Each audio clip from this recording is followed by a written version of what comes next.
রোজ রোজ মুরগির একই পাতলা ঝোল মুরগি ভুনা খেতে কি আর ভালো লাগে? ইউনিক ইউনিক রান্নার জন্য তো ঝুমুর নিত্যদিন আসেই।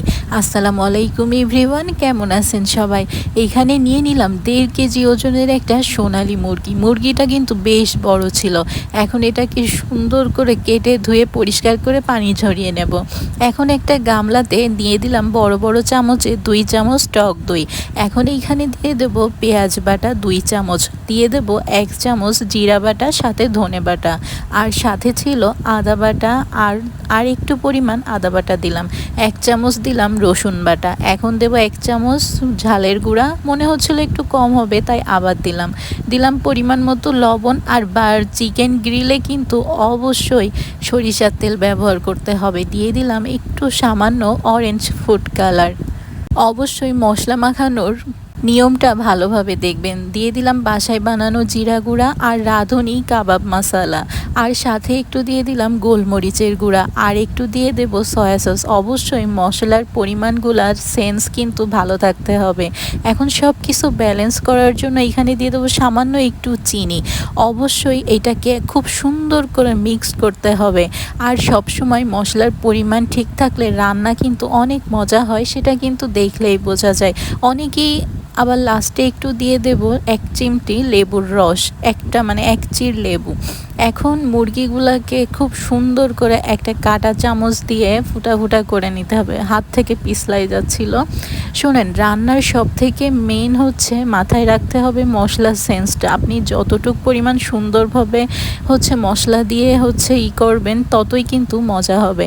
আর এই দিকে খুব সুন্দর করে মুরগির ভিতরে যাতে মশলা ঢুকে যায়, তাই এটাকে কাঁটা চামচ দিয়ে পুরা মুরগিগুলাকে ফুটা ফুটা করে নিচ্ছিলাম। এখন খুব সুন্দর করে মাখাই নিতে হবে। আপনারা কিন্তু এইভাবে মাস্ট ট্রাই করে দেখবেন, অনেক মজা হয়, বিশ্বাস করুন। আর ভিডিওটা কিন্তু শেষ পর্যন্ত দেখবেন।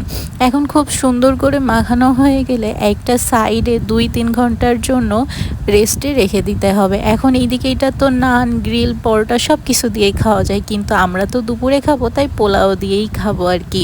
আর সাথে ছিল গরম গরম পটল ভাজি। এইটা আমাদের খুবই পছন্দের একটা খাবার, পটল ভাজি। এইদিকে তো ভাতটাও রান্না রেডি হয়ে গেছে, অনেক সুন্দর হয়েছিল পোলাওটা রান্না। এখন মাংসটা আরেকটু চুলায় জাল করে নিব। মাংস থেকে যাতে পানি ছাড়লে সেটা যেন চুলায় জালটা যেন শুকিয়ে যায়, তাই চুলায় আর একটু তেল পেঁয়াজ দিয়ে খুব সুন্দর করে সেই ম্যারিনেট করা মুরগির মাংসগুলোকে একটু রান্না করে নেব 5-6 মিনিট। তাহলে যখন ওভেনে দেব তখন আর পানি গলবে না। এই জন্যই আর কি এই সিস্টেমটা করা। আপনারা কিন্তু এই ট্রিক্সটা মাথায় রাখতে পারেন আমার ভিডিও দেখে। এখন আমরা এইটাকে ওভেনে কুক করব প্রায় 1 ঘন্টা পর্যন্ত। খুব সুন্দর একটা স্মোকি ফ্লেভার আসে এবং পুরাটাই কাবাব কাবাব ঘ্রাণ চলে আসে, আর উপরে একদম একটা পোড়া পোড়া ভাব চলে আসে। দেখুন, প্রায় 1 ঘন্টার পরে এরকম একটা কালার চলে আসছে। অ্যান্ড ফাইনালি রেডি আমার আজকের চিকেন গ্রিল। কেমন হয়েছে দেখতে? অনেক সুন্দর না? খুবই লোভনীয়, আর খেতে তো অনেক মজা, অনেক মজা। আর এইটা আজকে আমরা দুপুরে পোলাও দিয়ে খেয়েছিলাম।